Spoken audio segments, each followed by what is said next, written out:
On October 7th, 2003, Hamas-led terrorists from Gaza invaded Israel and committed a massacre of innocent victims.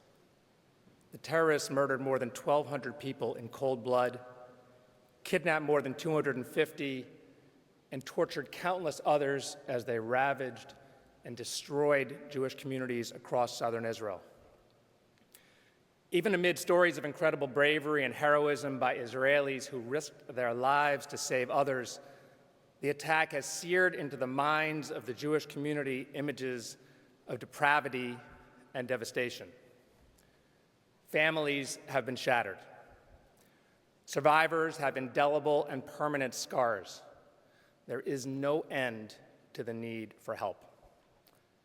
As we think of ways to alleviate even a small measure of the suffering the evil terrorists and their puppeteers caused on October 7th, first thoughts are charity, advocacy, and volunteerism.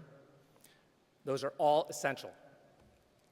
What might not be as readily apparent is an additional avenue to justice through legal action, and for American victims and their families in the U.S. courts.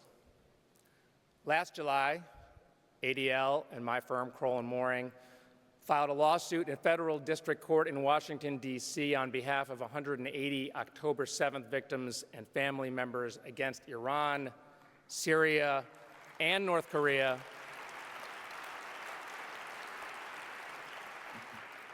using a U.S. law that allows suits against states designated by the U.S. government as state sponsors of terrorism who provide material support for terrorist attacks that kill or injure Americans or their loved ones around the world. Through this case, every one of those individuals will have the opportunity to tell their truth in a U.S. court and to pursue justice against those responsible for their incalculable loss and suffering. This groundbreaking litigation will provide a path for justice, accountability, and redress.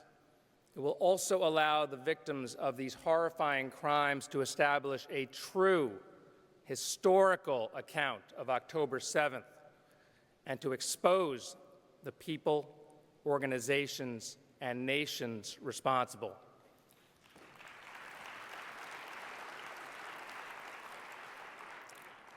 No one should be able to commit crimes like these and hide from accountability. Through our work and with ADL's partnership, we are determined to stand with the victims of this monstrous crime and bring the perpetrators to justice.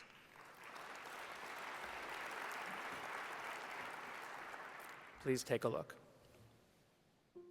My mom, Adrienne, she was born and raised in California, and then early 80s, she met my dad. She was a musician. She was already playing in an orchestra. Moving over to Israel and made a career path change and became a nurse and a midwife, where she delivered a lot of babies. So Bedouins, some people even coming from Gaza or from Hebron. I got a message that there was another alarm going on in the kibbutz, so I gave my mom a call, and my two other siblings were on the line with her when they heard the terrorists barged into the house, and then the call ended. Wednesday night, we got the notification from the Israeli authorities that my mom was confirmed dead and murdered.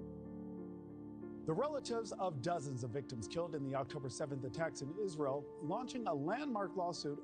And what we're going to prove is that Iran, North Korea, and Syria were complicit in the Hamas attack because they provided material resources, financing, or actually training to the terror organization. For us as a family, we wanted to do something about it, right? Not just sit back and take things how they were, and we felt like this is a good opportunity for us to take action and try to have some kind of justice for my mom and for other victims of this terrible tragedy of October 7th.